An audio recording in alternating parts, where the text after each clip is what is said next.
তুমি মনে করছো সুস্থ, কিছুদিন বাঁচবা না।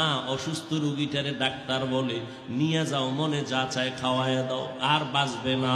কিন্তু চোখে তাকায় দেখছি ওই অসুস্থ রোগীটা এখন লাঠি হাতে নিয়ে চলে, হাঁটে। তার সামনে আপন ছোট ভাই সুস্থ মানুষ চলে গেছে। তুমি আজকে সুস্থ আছো, কালকে এই টাইমে তুমি সুস্থ থাকবা গ্যারান্টি নাই। ও যুবক, আজকে আমিও তো তোমার মতো প্যান্ট শার্ট টাই লাগায় যদি রাস্তায় ঘুরতাম, কেউ আমারে বাধা দিত না। টুপি মাথায় দিলে মাথা গরম, দাড়ির কারণে যৌবনের ভাব থাকে না। বড় জামা পরছি এই জন্য মনে হয় যেন শরীর গরম লাগে, আটকা লাগে। তোমার থেকে কম বুঝি না, এরপরও কেন দাড়ি কাটি না?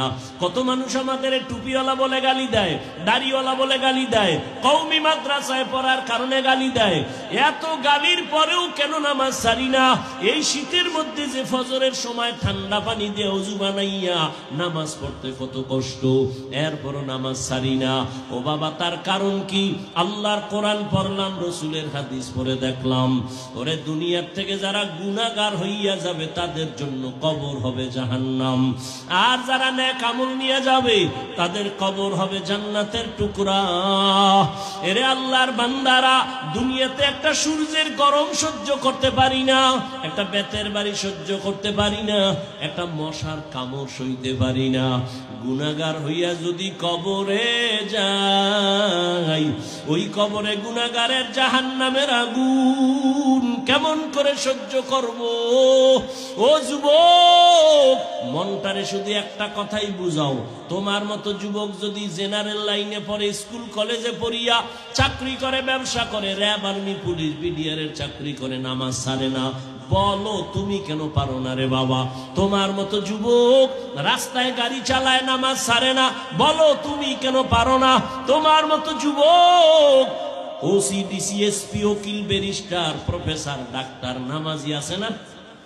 তুমি কেন পারো না রে বাবা? তোমার কপালে না জানি কারো অভিশাপ লাগছে। ও যুবক বাবা, আমি যে এতক্ষণ চিল্লাইয়া বয়ান করছি, একবারও কিন্তু বলি নাই আমি পাঁচকল্লি পড়েছি, তোমরাও পড়ো, না হয় ধ্বংস। একবারও বলি নাই ভয় নাই, বলবো না আমি কওমি মাদ্রাসার সন্তান। একবারও বলি নাই কওমিতে পড়ো, আমি তাবলীগের লাইনের সন্তান, আমি পীরের মুরিদ। একবারও বলি নাই পীরের কাছে না গেলে, তাবলীগে না গেলে তুমি জাহান্নামী।